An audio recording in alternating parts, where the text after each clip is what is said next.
नमस्कार। आज आज का हमारा यह वीडियो हिंदी व्याकरण से संबंधित है।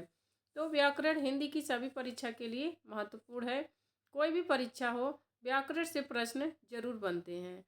जितनी भी परीक्षाएं हिंदी की होती हैं या जिसमें हिंदी विषय रहता है, तो उसमें सारे में व्याकरण जरूर आते हैं। तो यह वीडियो हिंदी की सभी परीक्षार्थियों के लिए महत्वपूर्ण है, चाहे वह कोई भी परीक्षा हो।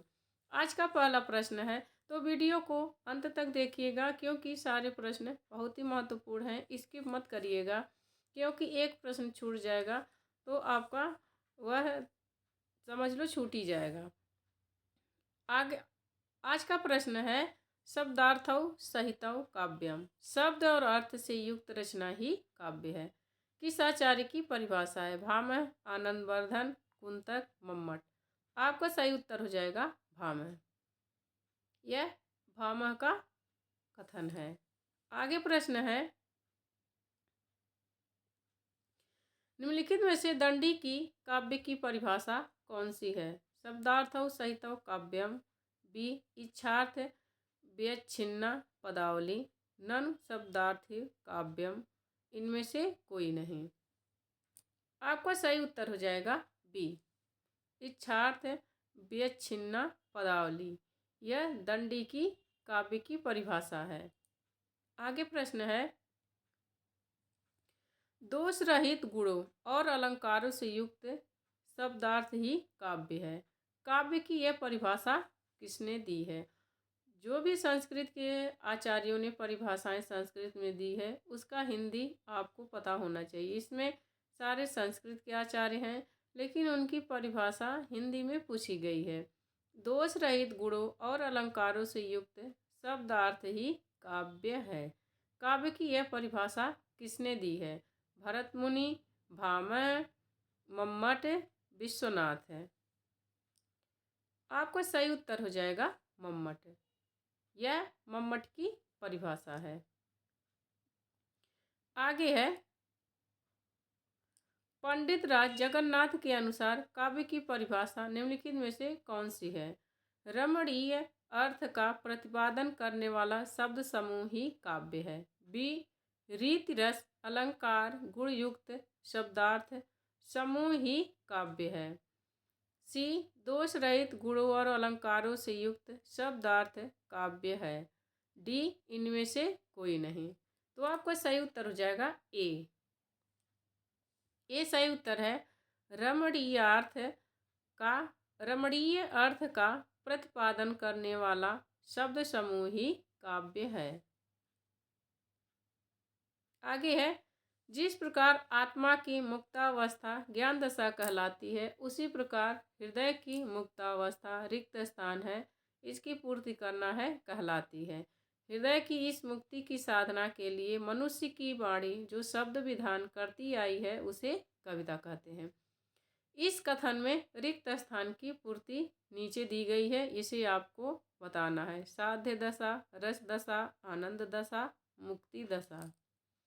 आपका सही उत्तर हो जाएगा बी रस दशा। जिस प्रकार आत्मा की मुक्तावस्था ज्ञान दशा कहलाती है, इसी प्रकार हृदय की मुक्तावस्था रस दशा कहलाती है। अब फिर यही प्रश्न दिया है कि यह किसकी परिभाषा है? जिस प्रकार आत्मा की मुक्तावस्था ज्ञान दशा कहलाती है, इसी प्रकार हृदय की मुक्तावस्था रस दशा कहलाती है। हृदय की इस मुक्ति की साधना के लिए मनुष्य की वाणी जो मनुष्य विधान करती आई है उसे कविता कहते हैं। यह कथन किसका है? गुलाब राय, रामचंद्र शुक्ल, श्याम सुंदर दास, जयशंकर प्रसाद। आपका सही उत्तर हो जाएगा Ramchandra Shukla. C correct answer. यहाँ दिया ऊपर नीचे हो गया है, तो आप इसको रामचंद्र शुक्ल जानना कि यह रामचंद्र शुक्ल का कथन है।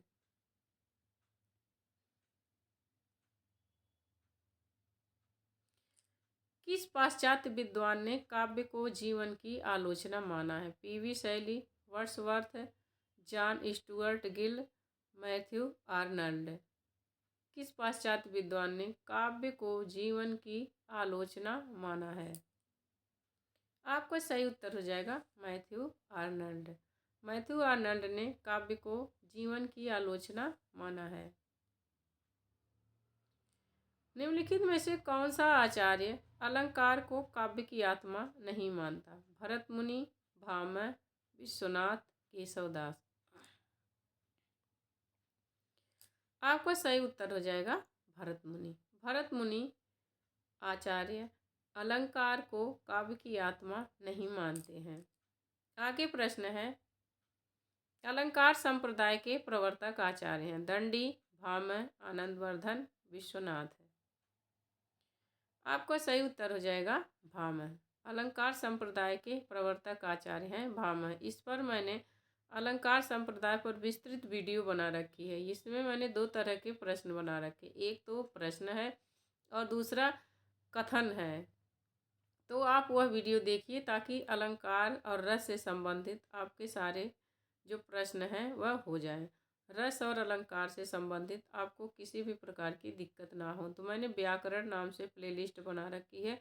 उस प्लेलिस्ट की अगर जो व्याकरण के जितने भी वीडियो हैं आप देख लेंगे तो पूरा व्याकरण आपका क्लियर हो जाएगा। व्याकरण से आपको किसी भी प्रकार की समस्या नहीं रह जाएगी। तो आप एक बार वह जाके सारे वीडियो देख लीजिए ताकि आपका व्याकरण से प्रश्न गलत ना हो कभी। निम्नलिखित में से किस आचार्य ने रस को काव्य का मुख्य तत्व स्वीकार किया है? राजशेखर, कुलपति मिश्र, भरत मुनि, कुंतक। आपका सही उत्तर हो जाएगा भरत मुनि। आचार्य भरत मुनि ने रस को काव्य का मुख्य तत्व स्वीकार किया है। आगे प्रश्न है, वक्रोक्ति काव्य जीवितम कहकर वक्रोक्ति को ही काव्य की आत्मा स्वीकार करने वाले आचार्य हैं? भामह, राजशेखर, विश्वनाथ, कुंतक।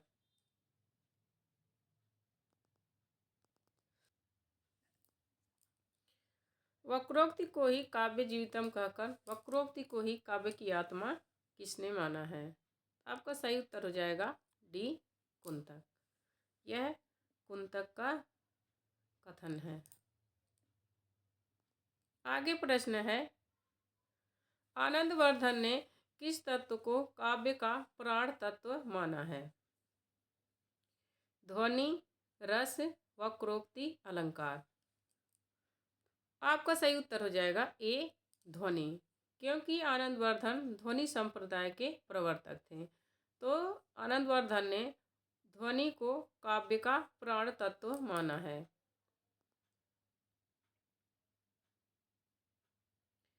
आपका आगे प्रश्न है, रीति संप्रदाय के प्रवर्तक कौन है? भरत मुनि, कुंतक, वामन, आनंदवर्धन। सही उत्तर हो जाएगा वामन। रीति संप्रदाय के प्रवर्तक आचार्य हैं वामन।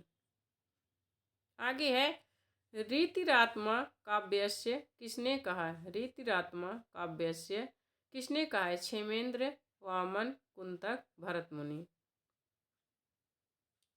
तो आपका सही उत्तर हो जाएगा वामन। वामन ने रीति को ही काव्य की आत्मा स्वीकार किया है। आगे प्रश्न है, भूषण बिनु न विराजई कविता वनिता मित्य किसकी उक्ति है?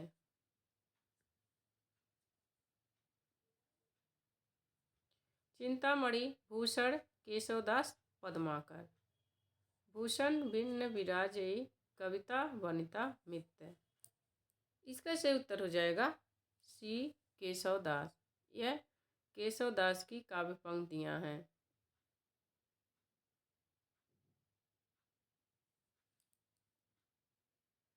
आगे है, आचार्य क्षेमेंद्र किस संप्रदाय के प्रवर्तक हैं? वक्रोक्ति संप्रदाय, रीति संप्रदाय, ध्वनि संप्रदाय, औचित्य संप्रदाय। आपका करेक्ट आंसर हो जाएगा डी, आचार्य क्षेमेंद्र औचित्य संप्रदाय के प्रवर्तक हैं। आगे प्रश्न है, काव्य में काव्य गुण को क्या कहा गया है? काव्य की शोभा बढ़ाने वाले धर्म, काव्य में रोचकता पैदा करने वाला तत्व, काव्य को संगीतमय बनाने वाला तत्व, काव्य में रस उत्पत्ति करने वाला तत्व। काव्य गुण को क्या कहा गया है? आपका सही उत्तर हो जाएगा ए, काव्य की शोभा बढ़ाने वाले धर्म। काव्य गुण को काव्य की शोभा बढ़ाने वाले धर्म कहा गया है।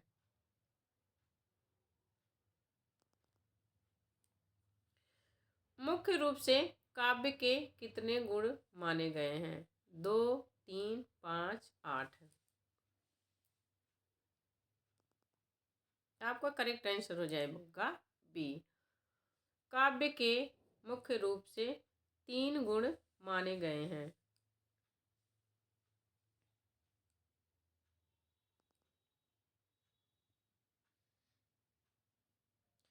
निम्नलिखित में से कौन सा काव्य गुण नहीं है? माधुर्य, ओज, औचित्य, प्रसाद। ऊपर प्रश्न था कि काव्य के कितने गुण माने गए हैं, तो उसका उत्तर था 3।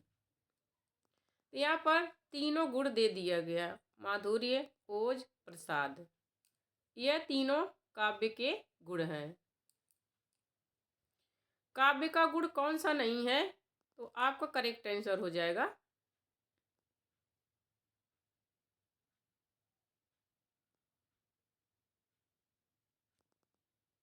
सी, औचित्य। काव्य का कौन सा गुण नहीं है? सी करेक्ट आंसर, औचित्य। काव्य में कवि समय का अर्थ है। कवि का जीवन काल, बी कवि की जन्म मृत्यु की तिथि, सी काव्य रचना का समय, डी कवि समाज में परंपरा से मानी हुई बातें परिपाटियां।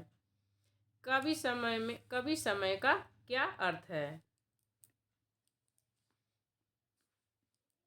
आपका करेक्ट आंसर हो जाएगा डी, कवि समाज में परंपरा से मानी हुई बातें या परिपाटियां। काव्य में कवि समय का अर्थ है।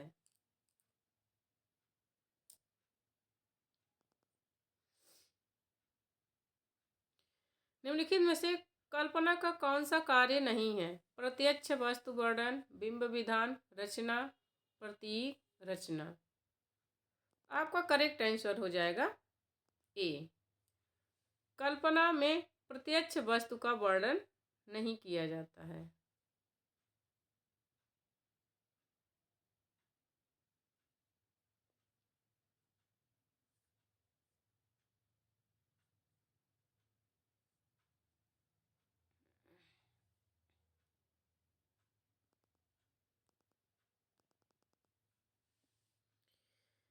आगे प्रश्न है, बिंब किसे कहते हैं?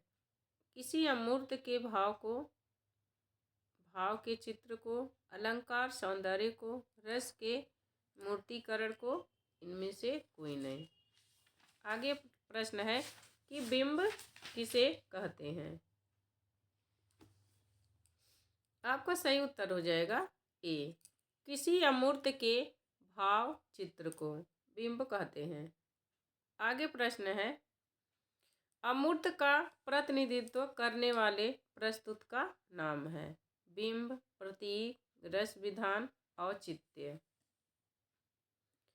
अप्रस्तुत का प्रतिनिधित्व करने वाले प्रस्तुत का नाम है प्रतीक। बी करेक्ट आंसर है प्रतीक। प्रतीक अप्रस्तुत, जो प्रस्तुत नहीं है उसका चिन्ह होता है।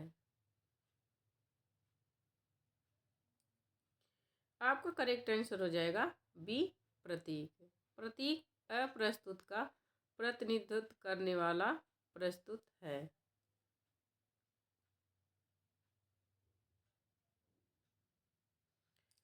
धर्म, अर्थ, काम और मोक्ष की प्राप्ति को काव्य का प्रयोजन बताने वाले आचार्य हैं। आनंदवर्धन, भरत मुनि, भामह, राजशेखर। आपका सही उत्तर हो जाएगा सी, भामह। भामह ने काव्य का प्रयोजन धर्म, अर्थ, काव्य और मोक्ष की प्राप्ति को बताया है। आगे प्रश्न है, आचार्य वामन ने काव्य के कौन से 2 मुख्य प्रयोजन बताए हैं?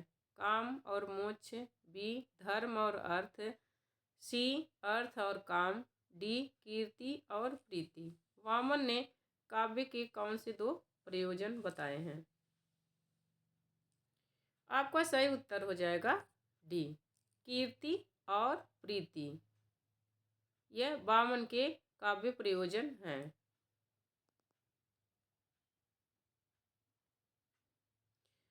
कविता का अंतिम लक्ष्य जगत के मार्मिक पक्षों का प्रत्यक्षीकरण कर उनके साथ मनुष्य हृदय का सामंजस्य स्थापन है।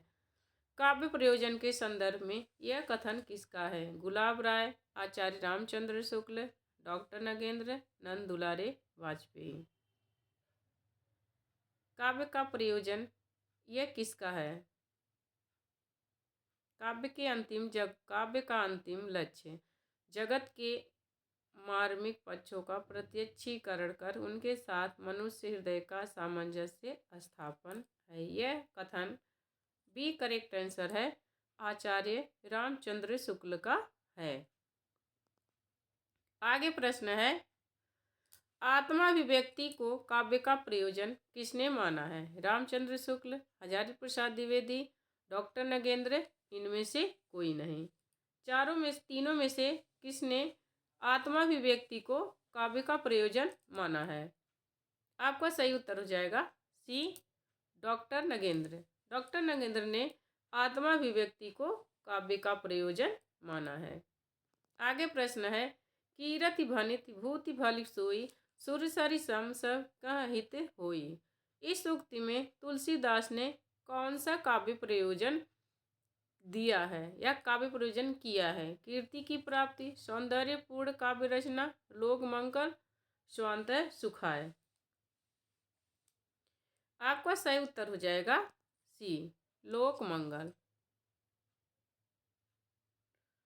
तुलसीदास को लोक मंगलवादी कवि कहा जाता है, ठीक है, इसीलिए इन्होंने लोक मंगल की कामना की है।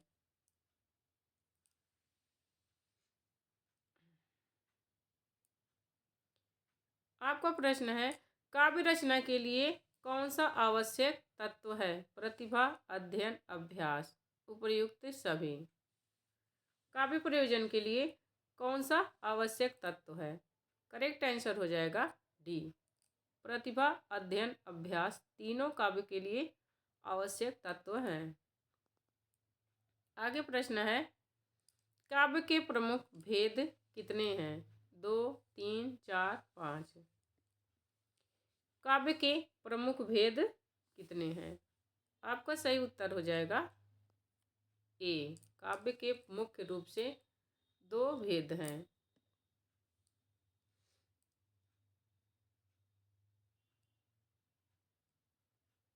आगे है, निम्नलिखित में से कौन सा काव्य का प्रमुख भेद है? महाकाव्य, खंड काव्य, प्रबंध काव्य, मुक्तक काव्य।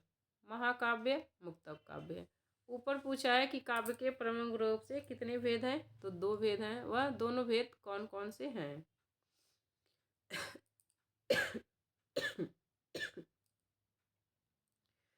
आपका सही उत्तर हो जाएगा बी, काव्य के मुख्य रूप से 2 भेद हैं, प्रबंध काव्य और मुक्तक काव्य। प्रबंध काव्य का भेद है महाकाव्य और खंड काव्य।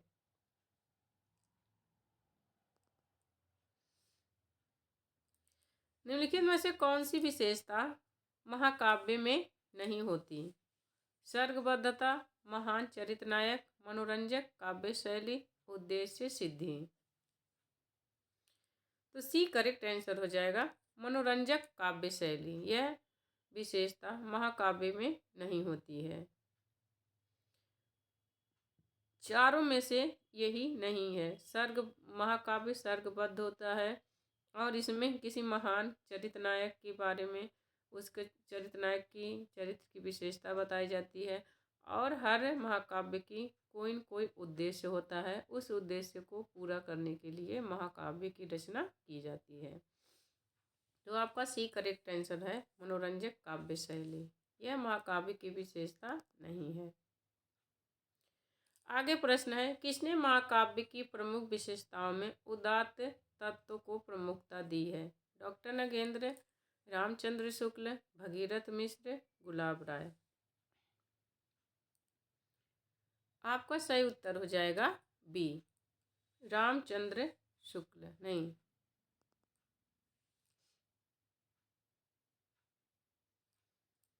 सही उत्तर हो जाएगा ए डॉक्टर नगेंद्र। डॉक्टर नगेंद्र ने काव्य की विशेषताओं में उदात्त तत्व को प्रमुखता दी है।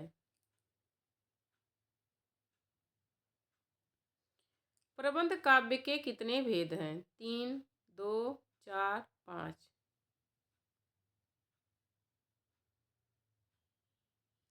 आपका सही उत्तर हो जाएगा 2। प्रबंध काव्य के 2 भेद हैं, महाकाव्य और खंड काव्य। आगे प्रश्न है, निम्नलिखित में से खंड काव्य की कौन सी विशेषता नहीं है? ए जीवन के किसी एक पक्ष का चित्रण, बी किसी एक रस की प्रमुखता, सी नायक के संपूर्ण जीवन वृत्तांत का वर्णन, डी आकार में सीमित होना। तो आपका करेक्ट आंसर हो जाएगा सी। यह खंड काव्य की विशेषता नहीं है कि नायक के संपूर्ण जीवन का वृत्तांत का वर्णन करना, बल्कि खंड काव्य नायक के जीवन के किसी एक हिस्से का वर्णन करता है और यह आकार में सीमित होता है। इसमें एक रस की प्रमुखता होती है और यह जीवन के किसी एक पक्ष का चित्रण करता है। तो सी आपका करेक्ट आंसर हो जाएगा। खंड काव्य की विशेषता सी नहीं है।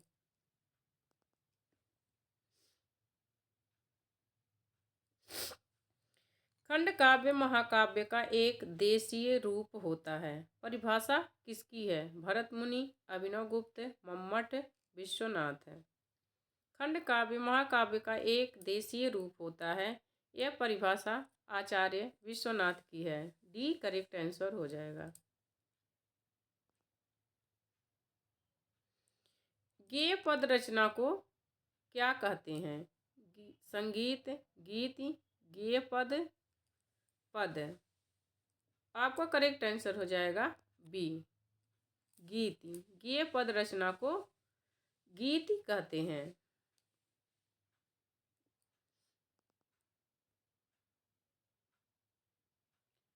निम्नलिखित में से कौन सी विशेषता गीत काव्य की है? मुक्तक शैली, एक भाव दशा, संगीतात्मकता, उपयुक्त सभी।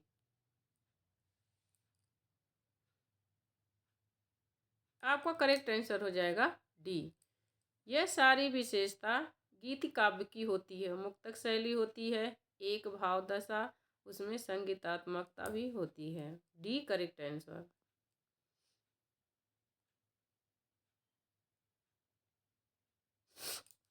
इसमें रस के ऐसे छोटे छोटे छींटे पड़ते हैं। इसमें तो रस के ऐसे छींटे पड़ते हैं जिनसे हृदय कलिका थोड़ी देर के लिए खिल उठती है। रामचंद्र शुक्ल का यह कथन किस संदर्भ में है? महाकाव्य, खंड काव्य, मुक्तक काव्य, गीति काव्य। आपका सही उत्तर हो जाएगा सी। यह मुक्तक काव्य के लिए रामचंद्र शुक्ल ने अपने हिंदी साहित्य के इतिहास में यह लिखा है। मुक्तक काव्य की इन्होंने 2 परिभाषा दी है कि यदि प्रबंध काव्य फूलों की वनस्थली है तो मुक्तक चुना हुआ गुलदस्ता, और मुक्तक के काव्य में यह भी इन्होंने कहा है, इसमें रस के ऐसे छोटे छोटे छींटे पड़ते हैं कि जिनसे हृदय कलिका थोड़ी देर के लिए खिल उठती है। तो शुक्ल जी का यह कथन मुक्तक काव्य के लिए है। आगे प्रश्न है, भट्ट लोलट का उत्पत्तिवाद किसकी विवेचना करता है? ध्वनि, अलंकार, रस, रीति। सही उत्तर हो जाएगा ए ध्वनि की। भट्ट लोलट का उत्पत्तिवाद किसकी विवेचना करता है? ध्वनि की। तो यहाँ पर एक बात और आपको पता है चल गई कि भट्ट लोलट का कौन सा संप्रदाय है? उत्पत्तिवाद। आचार्य शंकुक ने रस से संबंधित किस सिद्धांत की स्थापना की है? उत्पत्तिवाद, स्वच्छंदतावाद, अभिव्यक्तिवाद, अनुमितिवाद। तो आपका सही उत्तर हो जाएगा डी अनुमितिवाद। आचार्य शंकुक ने रस से संबंधित अनुमितिवाद सिद्धांत की स्थापना की है।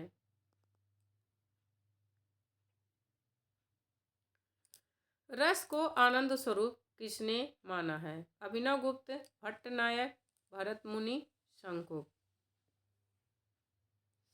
रस को आनंद स्वरूप किसने माना है? आपका सही उत्तर हो जाएगा बी, भट्टनायक। भट्टनायक ने रस को आनंद स्वरूप माना है। आगे प्रश्न है, अव्यक्तिवाद के संपादक हैं भरत मुनि या संस्थापक हैं? अभिनव गुप्त, मम्मट, कुंतक। आपका सही उत्तर हो जाएगा बी, अभिव्यक्तिवाद के संस्थापक हैं अभिनव गुप्त।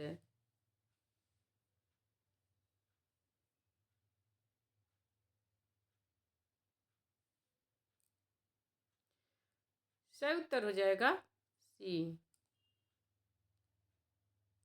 एक बार देख लेते हैं। आपका सही उत्तर हो जाएगा बी, अभिव्यक्तिवाद के संस्थापक हैं अभिनव गुप्त।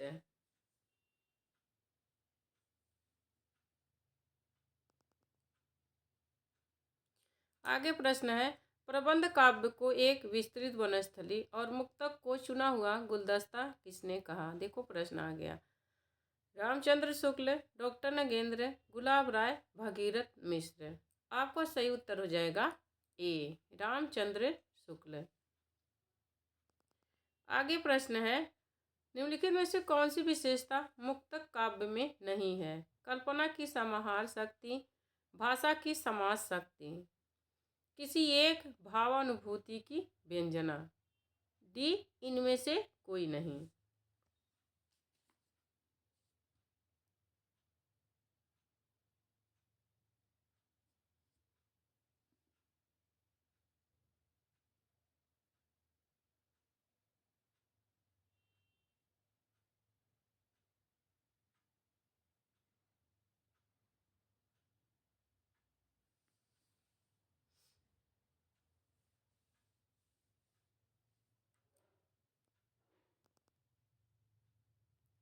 आपका सही उत्तर हो जाएगा डी, इनमें से कोई नहीं।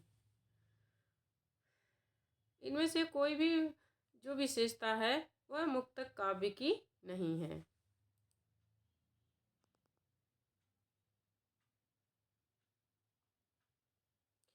आगे प्रश्न है, भट्टनायक ने किस रस सिद्धांत की स्थापना की है? अनुमितिवाद, उत्पत्तिवाद, भुक्तिवाद, अभिव्यक्तिवाद।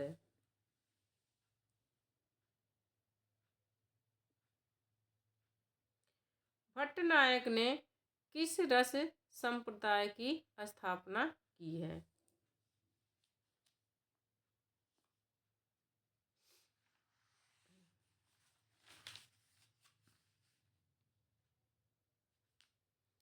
आपका सही उत्तर हो जाएगा सी, भुक्तिवाद।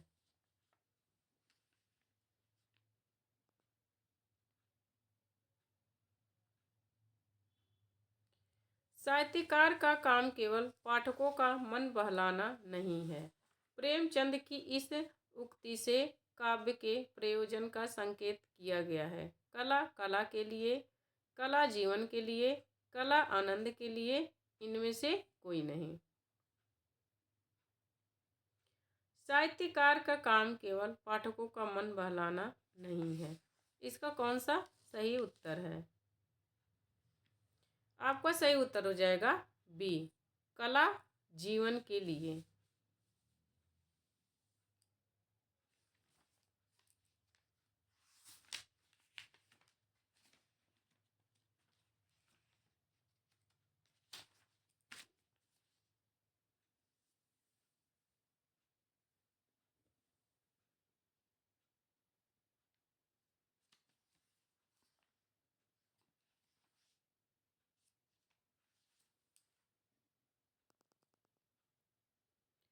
आगे प्रश्न है, मानते हैं जो कला को बस कला के अर्थ ही, स्वार्थ नहीं करते कला को व्यर्थ ही। यह पंक्ति किसकी है?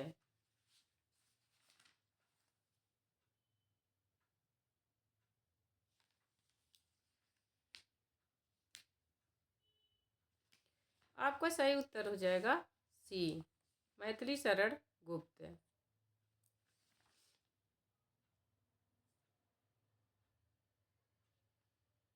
सी करेक्ट आंसर मैथिली शरण गुप्त है। यह मैथिली शरण गुप्त का कथन है कि मानते हैं जो कला को बस कला के अर्थ ही स्वार्थ नहीं करते कला को व्यर्थ ही।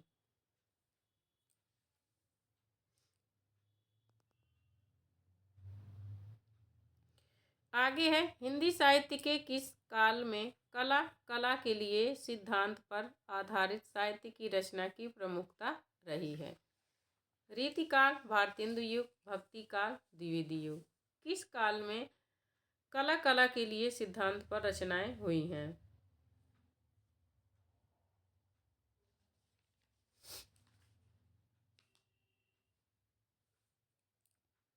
सही उत्तर हो जाएगा ए रीतिकाल। कला के लिए सिद्धांत रीतिकाल पर आधारित रचनाएं हुई हैं।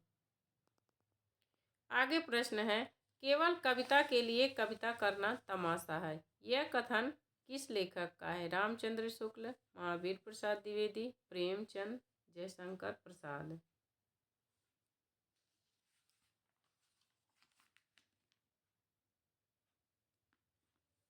सही उत्तर हो जाएगा महावीर प्रसाद द्विवेदी। केवल कविता के लिए कविता करना तमाशा है। यह कथन महावीर प्रसाद द्विवेदी का है। आगे प्रश्न है रस का अर्थ है किसी वस्तु का स्वाद, किसी व्यंजन की मिठास, साहित्य से मिलने वाली आनंदानुभूति, इनमें से कोई नहीं। सही उत्तर हो जाएगा सी। रस का अर्थ है किसी साहित्य से मिलने वाली आनंद अनुभूति। रस निष्पत्ति में इनमें से कौन सा तत्व नहीं है? विभाव, अनुभाव, व्यभिचारी भाव, समभाव।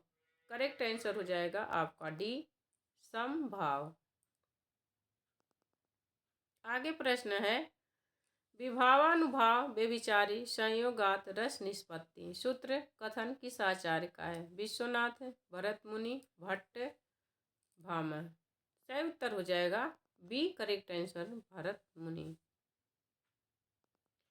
आगे प्रश्न है भरत मुनि ने किस ग्रंथ में रस की विशद विवेचना की है? नाट्यशास्त्र, रस मीमांसा, साहित्य दर्शन, साहित्य दर्पण, रस विवेचन। सही उत्तर हो जाएगा ए नाट्य शास्त्र। आगे प्रश्न है किस आचार्य ने रस की संख्या 8 मानी है? विश्वनाथ, अभिनव गुप्त, भरत मुनि, राजशेखर। सही उत्तर हो जाएगा सी भरत मुनि। रसों की संख्या कितनी है? 7, 9, 8, 10। तो सही उत्तर हो जाएगा 9। रसों की संख्या 9 है। भरत मुनि ने 8 मानी है लेकिन रसों की संख्या 9 मानी गई है मुख्य रूप से, और पूरे रसों की संख्या 11 मानी गई है। अस्थाई भाव को जगाने वाले तत्व का क्या नाम है? अस्थाई भाव को जगाने वाला तत्व क्या है? अनुभाव, व्यभिचारी भाव, संचारी भाव, विभाव।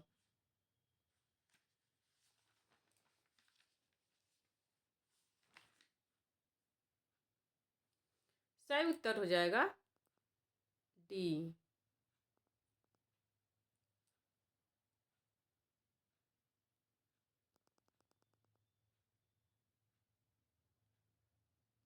डी अस्थाई भाव को जगाने वाले तत्व को क्या कहते हैं? विभाव कहते हैं।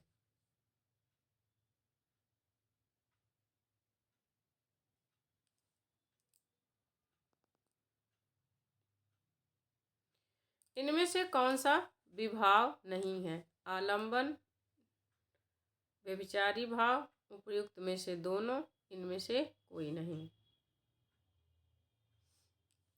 सही उत्तर हो जाएगा सी। दोनों विभाव हैं, आलंबन विभाव और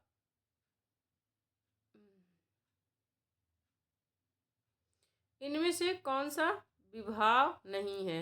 आलंबन, व्यभिचारी भाव, उपर्युक्त दोनों, इनमें से कोई नहीं।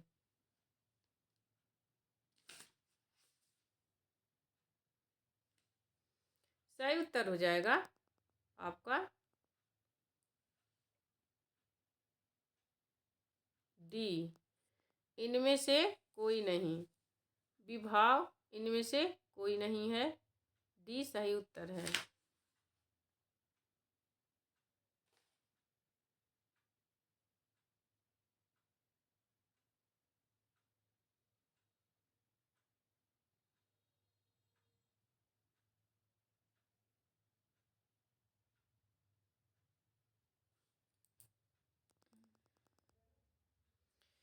प्रश्न है, इनमें से कौन सा विभाव नहीं है? आलंबन। प्रश्न है, इनमें से कौन सा विभाव नहीं है? आलंबन, उद्दीपन, उपर्युक्त में से दोनों, इनमें से कोई नहीं। आपका सही उत्तर हो जाएगा सी। इसमें विभाव दोनों हैं, तो यहाँ नहीं, गलत हो जाएगा। इनमें से कौन सा विभाव है? आलंबन, उद्दीपन, उपर्युक्त दोनों, इनमें से कोई नहीं। तो आपका सही उत्तर हो जाएगा उपर्युक्त दोनों। विभाव, आलंबन और उद्दीपन दोनों हैं। सही उत्तर हो जाएगा सी।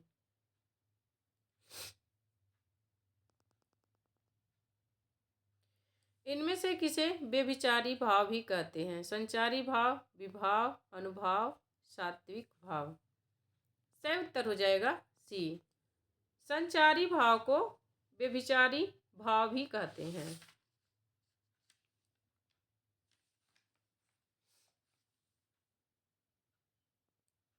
शोक रस का अस्थाई भाव क्या होता है? शांत, करुण, दुख, विभत्स। सही उत्तर हो जाएगा बी। शोक रस का अस्थाई भाव करुण होता है।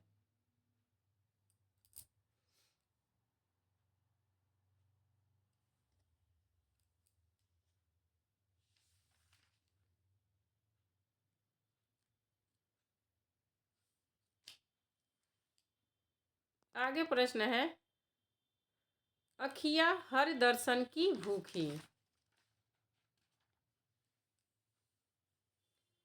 कैसे रहें रूप रस राची, ए बतिया सुन सूखी रूखी। इन पंक्तियों में कौन सा रस है? संयोग श्रृंगार, विप्रलंभ श्रृंगार, करुण श्रृंगार, शांत रस। कौन सा रस है? अखिया हरि दर्शन की भूखी, कैसे रहें रूप रस राची, ए बतिया सुन रूखी।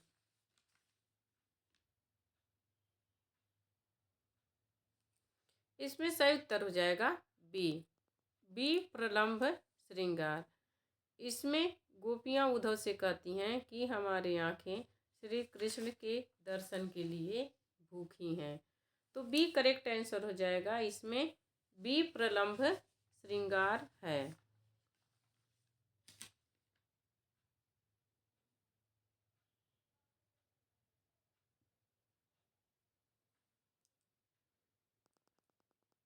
आगे प्रश्न है, निम्नलिखित पंक्तियों में कौन सा रस है? उस काल मारे कोप से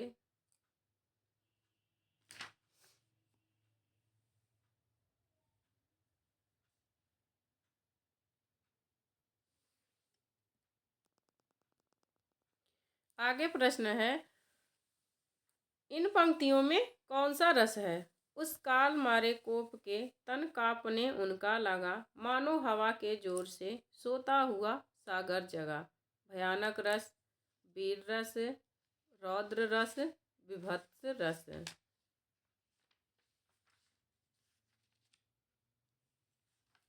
इसमें सही उत्तर हो जाएगा सी, रौद्र रस। इसमें रौद्र रस है। उस काल मारे कोप के, कोप माने होता है क्रोध से, तन कांपने उनका लगा। आगे प्रश्न है, कबहू की यह रहन रहोगे, श्री रघुनाथ कृपा तु कृपाये संत सुभावहि। इन पंक्ति में रस है विप्रलंब, करुण रस, अद्भुत रस, शांत रस।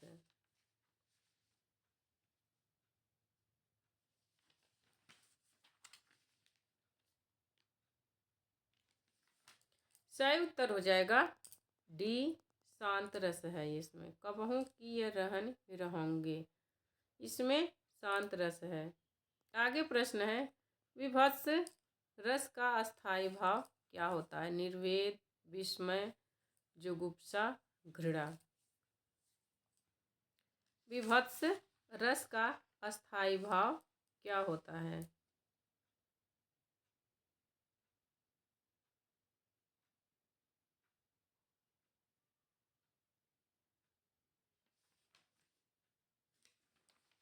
सही उत्तर हो जाएगा सी, जुगुप्सा।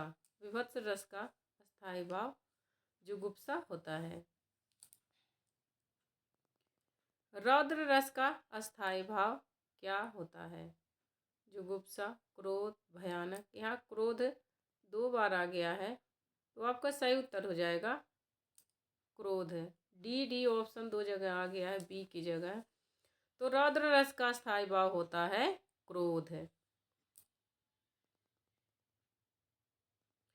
आगे प्रश्न है किस रस को रसराज कहा गया है? शांत रस, भक्ति रस, श्रृंगार रस, वात्सल्य रस। सही उत्तर हो जाएगा सी, श्रृंगार रस। श्रृंगार रस को रसराज कहा जाता है। आगे प्रश्न है एक अचंभा देखा रे माई, ठाढ़ा सिंह चरावे गाई। इन पंक्तियों में कौन सा रस है? अद्भुत रस, भयानक रस, विचित्र रस, रोमांच रस। एक अचंभा देखा रे माई,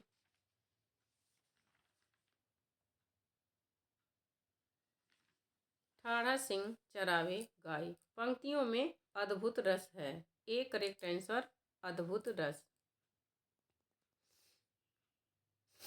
काव्य शास्त्र का प्रथम संप्रदाय कौन सा है? रस, अलंकार, रीति, वक्रोक्ति। सही उत्तर हो जाएगा रस। रस काव्य संप्रदाय का प्रथम, काव्य शास्त्र का प्रथम संप्रदाय है रस। आगे है अलंकार संप्रदाय के प्रवर्तक कौन है? भामह, वामन, दंडी, रुद्रट। सही उत्तर हो जाएगा ए, भामह। संचारी भाव क्या करते हैं? रस की उत्पत्ति करते हैं, अस्थायी भाव को पुष्ट करते हैं, अस्थायी भाव को जागृत करते हैं, रस उत्पत्ति के बाद मनुष्य की चेष्टाएं। संचारी भाव क्या करते हैं?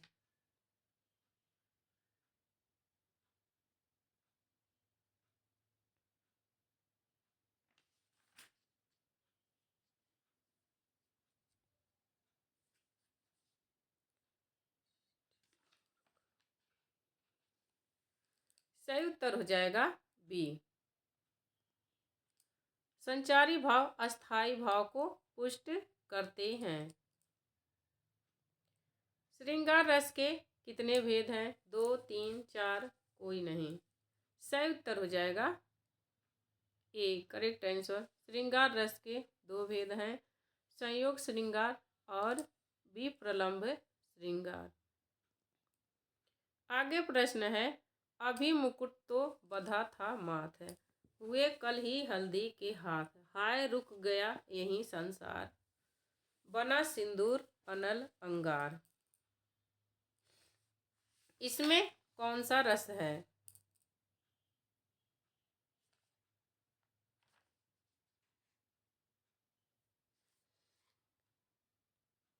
शांत रस, संयोग श्रृंगार, वियोग श्रृंगार, करुण रस।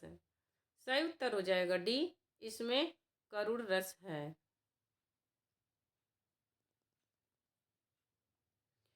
रस संप्रदाय का विधिवत विवेचन किसने किया था? मम्मट ने, पंडित राज जगन्नाथ ने, विश्वनाथ ने, भानुदत्त ने। रस संप्रदाय का विधिवत विवेचन किसने किया था? सही उत्तर हो जाएगा सी विश्वनाथ ने। विश्वनाथ ने रस संप्रदाय का विधिवत विवेचन किया था।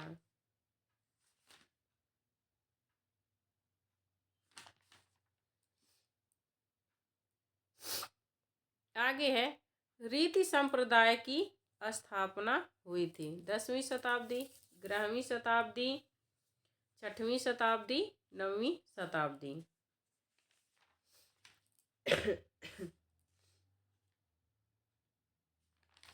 सही उत्तर हो जाएगा डी, 9वीं शताब्दी। रीति संप्रदाय की स्थापना 9वीं शताब्दी में हुई थी।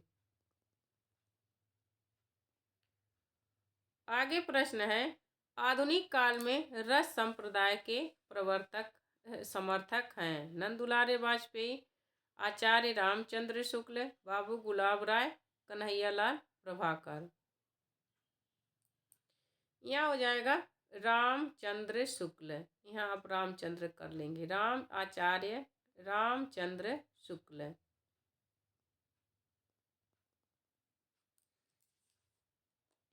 आधुनिक काल में रस संप्रदाय के समर्थक कौन है? बी करेक्ट आंसर हो जाएगा, रामचंद्र शुक्ल। आगे है, रीति काल में रस संप्रदाय के प्रथम आचार्य कौन है? चिंतामणि त्रिपाठी, देव केशव दास, भानुदत्त। रीति काल में रस संप्रदाय के प्रथम आचार्य कौन है?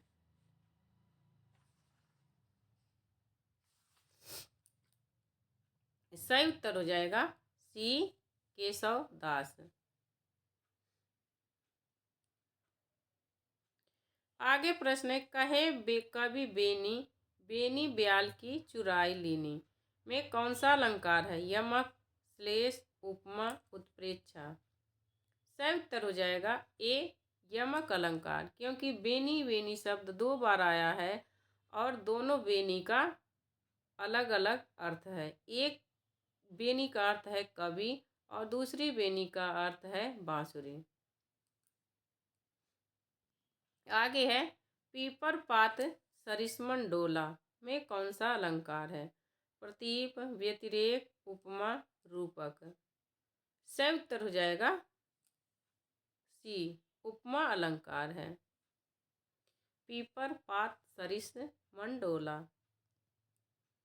आगे है, सोहत ओढ़े पीत पट श्याम सलोने गात मनो नीलमणि शैल पर आतप पर्यो प्रभात में कौन सा अलंकार है? रूपक, उपमा, अनुप्रास, उत्प्रेक्षा। सही उत्तर हो जाएगा डी उत्प्रेक्षा अलंकार है, क्योंकि इसमें कल्पना किए मनो नीलमण, जहाँ पर मनु मानो, जनु जानो, मनोह जनहु ये सब शब्द आते हैं, वहाँ पर उत्प्रेक्षा अलंकार होता है, जहाँ कवि कल्पना करता है। सीधी सी बात है, कल्पना, जहाँ कल्पना की जाती मानो यह इसके जैसा लग रहा है, तो वहाँ पर उत्प्रेक्षा अलंकार है। मनो नीलमणि शैल पर आतप पर्यो प्रभात। यह बिहारी का दोहा है। इसमें बिहारी दास कहते हैं कि सोहत ओढ़े पीत पट श्याम सलोने गात। श्री कृष्ण पीले वस्त्रों को ओढ़े हुए श्याम अपने श्याम सलोने गात माने शरीर पर, अपने श्याम सलोने शरीर पर श्री कृष्ण पीले वस्त्र को ओढ़े हुए वैसे ही लग रहे हैं जैसे नीलमणि वाले पत्थरों पर सूर्य की पीली किरणें पड़ रही हों। तो यहाँ पर उत्प्रेक्षा अलंकार है। चारु चंद्र की चंचल किरणें खेल रही हैं जल थल में, स्वच्छ चांदनी बिछी हुई है अवनी और अंबर तल में। यह मैथिली शरण गुप्त की पंचवटी से ली गई है काव्य पंक्तियाँ। इसमें कौन सा अलंकार है? अनुप्रास, प्रतीप, उपमा, उत्प्रेक्षा। ए करेक्ट आंसर हो जाएगा। इसमें अनुप्रास अलंकार है, क्योंकि च शब्द की आवृत्ति बार बार हुई है। च वर्ड की, शब्द की नहीं, वर्ड की। देख लो साकेत नगरी है यही, स्वर्ग से मिलने गगन जा रही है। इसमें कौन सा अलंकार है? विभावना, भ्रांतिमान, अतिशयोक्ति, दृष्टांत है।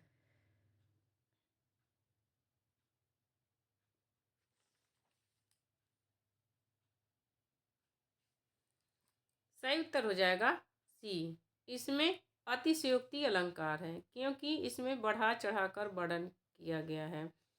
अतिशयोक्ति अलंकार की परिभाषा यही होती है कि इतना बढ़ा चढ़ाकर वर्णन किया जाए कि वह चीज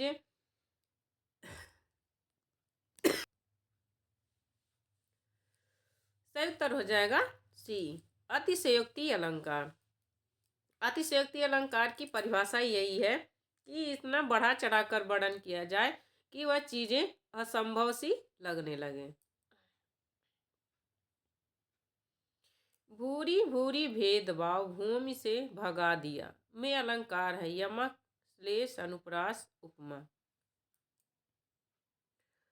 सही उत्तर हो जाएगा सी। इसमें अनुप्रास अलंकार है। भूरी भूरी भेदभाव भूमि से भगा दिया।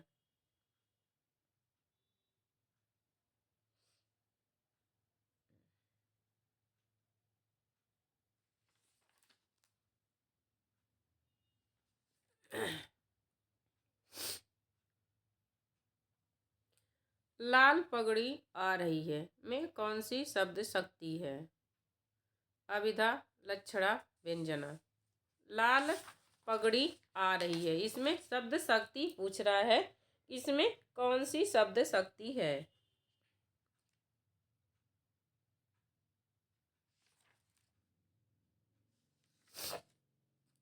सही उत्तर हो जाएगा आपका बी, लक्षणा। इसमें लक्षणा है, लक्षणा शब्द शक्ति है।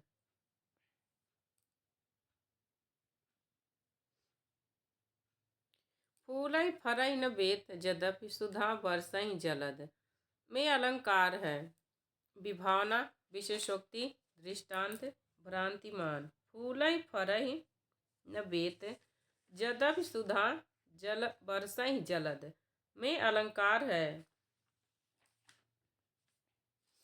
सही उत्तर हो जाएगा आपका बी, यहाँ पर विशेषोक्ति अलंकार है।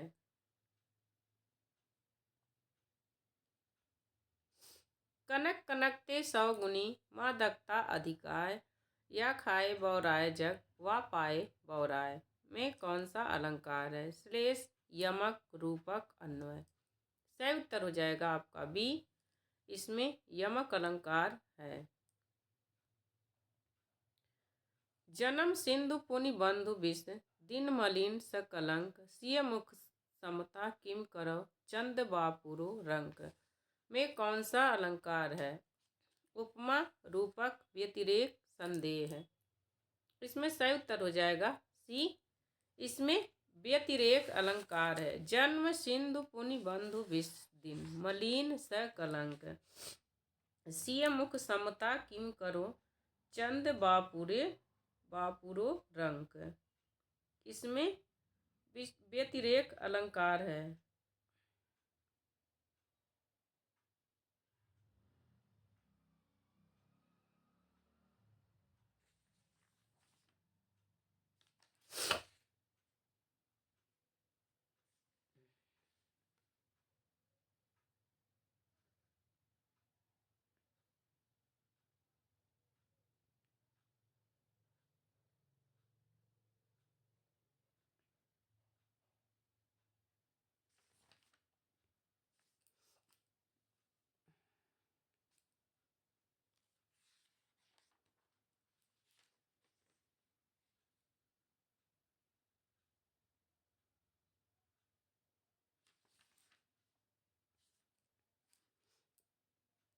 आगे प्रश्न है, उषा सुनहले तीर बरसती जय लक्ष्मी सी उदित हुई उघर पराजित काल रात्रि भी अल में अंतर निहित हुई में कौन सी शब्द शक्ति है? उषा सुनहले तीर बरसती।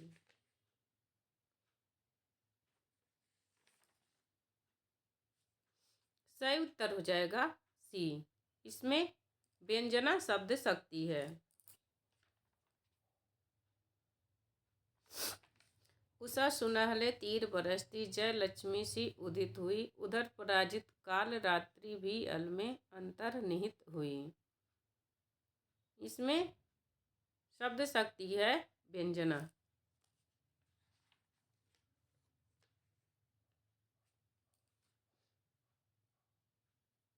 आगे है, रोला छंद के एक चरण में कितनी मात्राएं होती हैं? 22, 24, 26, 28।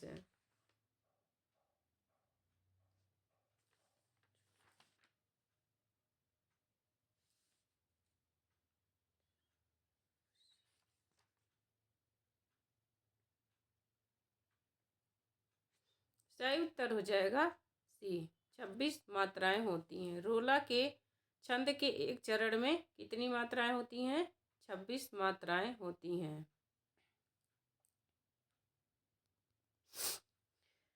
सही उत्तर हो जाएगा बी। रोला के एक चरण में कितनी मात्राएं होती हैं? 24। रोला के एक चरण में 24 मात्राएं होती हैं।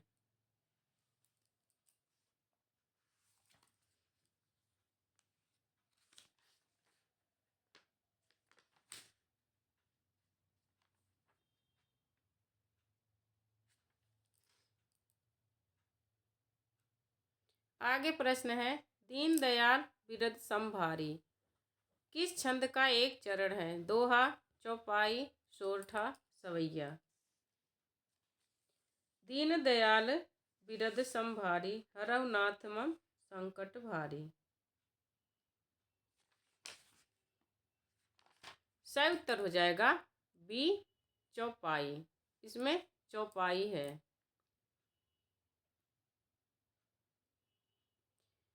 बतरस लालच लाल की मुरली धरी लुकाए में कौन से छंद की यह पंक्ति है? दोहा, सोरठा, कवित्त, सवैया।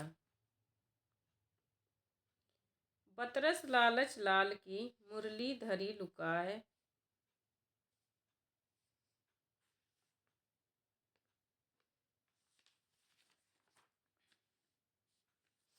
सही उत्तर हो जाएगा ए। इसमें दोहा है और यह बिहारी का दोहा है। बरवे छंद में विषम चरणों में कितनी मात्राएं होती हैं? 7, 12, 19। बरवे छंद के विषम चरण में कितनी मात्राएं होती हैं?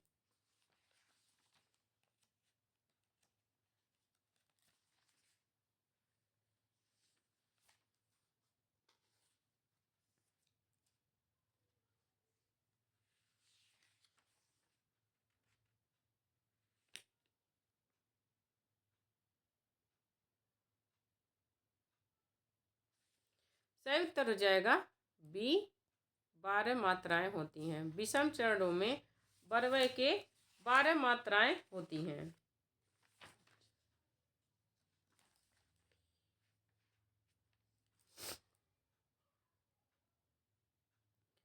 सोरठा के प्रत्येक चरण में मात्राएं होती हैं 12, 16, 18, 24।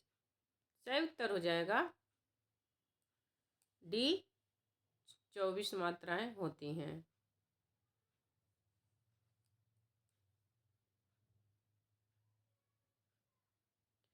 चरण कमल बंदो हरिराई में कौन सा अलंकार है? उपमा, रूपक, उत्प्रेक्षा, प्रतीप। सही उत्तर हो जाएगा बी, रूपक अलंकार है। चरण कमल बंदो हरिराई में रूपक अलंकार है। आगे है, लहरे व्योम चूमती उठती में अलंकार कौन सा है? असंगति, विभावना, अतिशयोक्ति, उत्प्रेक्षा। सही उत्तर हो जाएगा सी, अतिशयोक्ति अलंकार। लहरे व्योम चूमती उठती। तुलसी मन मंदिर में बिहरे में अलंकार है रूपक, उपमा, उत्प्रेक्षा, विशेषोक्ति। तुलसी मन मंदिर में बिहरे में कौन सा अलंकार है? सही उत्तर हो जाएगा ए, रूपक अलंकार है इसमें। इस काल मारे क्रोध के तन काम ने उनका लगा, मानो हवा के जोर से सोता हुआ सागर जगा। में कौन सा अलंकार है? संदेह, उत्प्रेक्षा, यमक, अनुप्रास। सही उत्तर हो जाएगा बी, इसमें उत्प्रेक्षा अलंकार है। किस छंद में एक दोहा और एक रूला होता है? सवैया, छप्पय, कवित्त, कुंडलिया। किसमें एक दोहा और एक रूला होता है?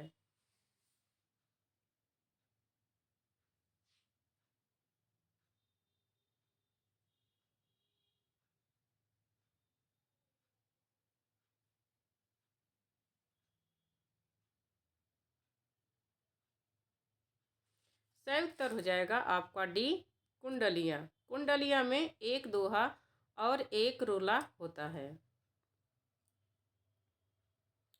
मातृसी भूसी मातृ भू है, अन्य से तुलना नहीं। इसमें कौन सा अलंकार है? उपमा, रूपक, उत्प्रेक्षा, अन्वय। सही उत्तर हो जाएगा डी, इसमें अन्वय अलंकार है। राम राजान के राज आए, यहाँ भाग तेरे महाभाग जागे अभय। में कौन सा छंद है? घनाक्षरी, मालिनी, सवैया। इसमें कौन सा छंद है?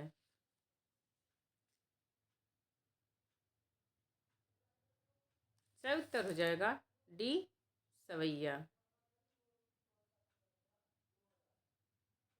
तुम निशांस नृप से जगती पर चढ़ अनियंत्रित। में अलंकार बताइए, कौन सा अलंकार है? उपमा, रूपक, उत्प्रेक्षा, प्रतीक।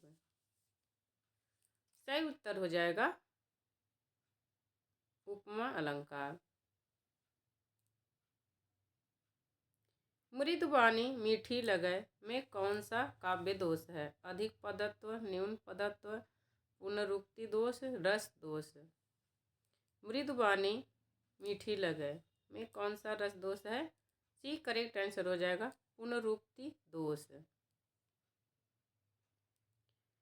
वीर रस प्रधान रचना में कौन सा गुण होता है? सही उत्तर हो जाएगा ए, ओज गुण। श्रृंगार रस प्रधान रचना में कौन सा गुण होता है? कांति, माधुर्य, ओज, इनमें से कोई नहीं। सही उत्तर हो जाएगा बी, श्रृंगार रस प्रधान रचना में माधुर्य गुण होता है। अब यहीं पर हमारा 103 प्रश्न यह व्याकरण का खत्म होता है। अब आगे के प्रश्न को आगे के वीडियो में देखेंगे।